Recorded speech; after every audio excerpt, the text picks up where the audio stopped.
Time now for Media Watch. It is Super Tuesday, which means there are 10 states in the US of A, all going at their Republican selection process, the primaries, the caucuses. Anyway, here to explain how people are reacting online, Olivia Salazar-Winspear. Olivia, take it away. Hi. So, Super Tuesday, so far, not that super. For you? Not for me, and I don't think for the American voting public. If you live so US far. politics, it's great, isn't it? Well, absolutely. There's a big media circus around it, like but... every time. But this, I mean, it's early in the day as well. In Ohio, the famous bellwether state, it's about 4 in the afternoon right now, so not much happening so far. So no one actually can get into the White House without winning Ohio. Is that the kind of what the legend? Pundits say. As the legend goes, you know, you have to win Ohio and then you're set. But there's another reason. I mean, Slate, the website, have done a little explainer video about what Super Tuesday means and how important it is. Historically, it started in the 80s with Reagan. They say that this Super Tuesday isn't that super because 10 states voting on the same day isn't that significant. It's not that much. Many states move their primaries or their caucuses forward a bit. It's a bit earlier than usual. And lots of the US media is actually saying, here we've got the Daily Beast saying Republicans face a not-so-super Tuesday as nomination battle drags on. Standpoints say that Republicans are just looking for a new Ronald Reagan, that the election could be very open still after this voting day, and that it's not the be-all and end-all for Republicans, Super Tuesday, this time around, that it could go on for weeks and weeks. OK, so we're not going to get the actual name of the nominee then after this? I think it's still quite open. OK. Let's move on to a man who usually has a big say on Republican affairs, the radio host, for want of a better word, Rush Limbaugh, who's in hot water over words he said about a woman's sex life, I suppose you put it that way, which has caused a massive controversy, which threatens his career in some way.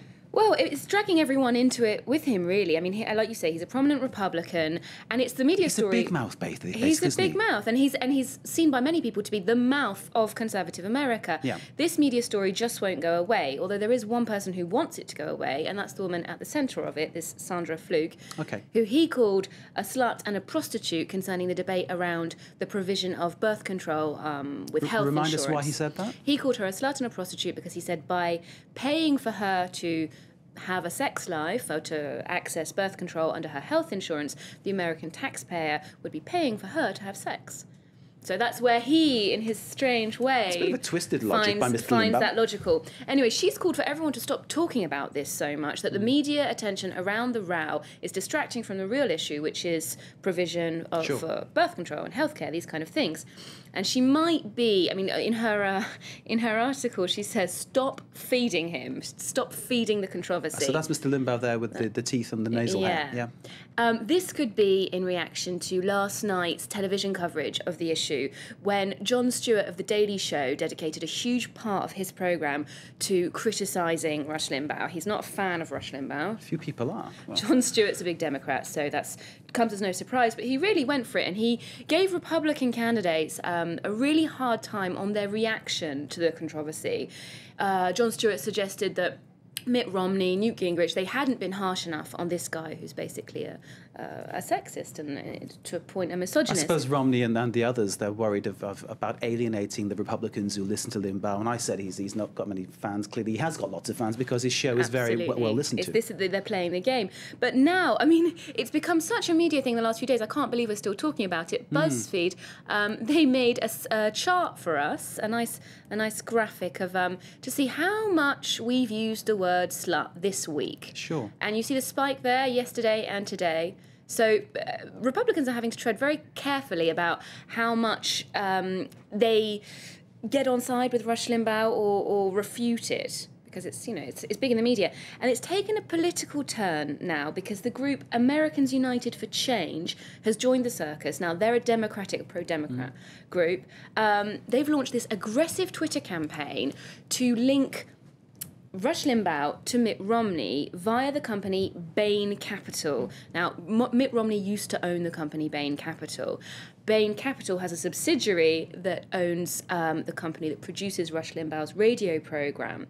So basically, what Americans United for Change are suggesting, that these two are Republican bedfellows, sexist, misogynist, in it together. And this tweet is quite strong. It says, it's time to tell Bain Capital to stop promoting Rush Limbaugh's repulsive anti-woman rhetoric.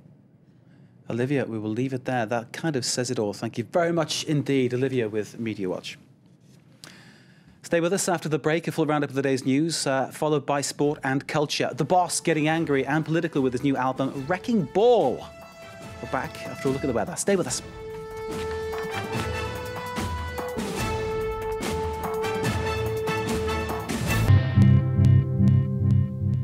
France 24 on your iPad. Keep up to date on international news in real time, whether you're at home or on the move. France 24's worldwide coverage now on your iPad. Reports from the field, debates, interviews, accessible anywhere, anytime, and it's all free. France 24 on the iPad. The news, wherever and whenever you want it.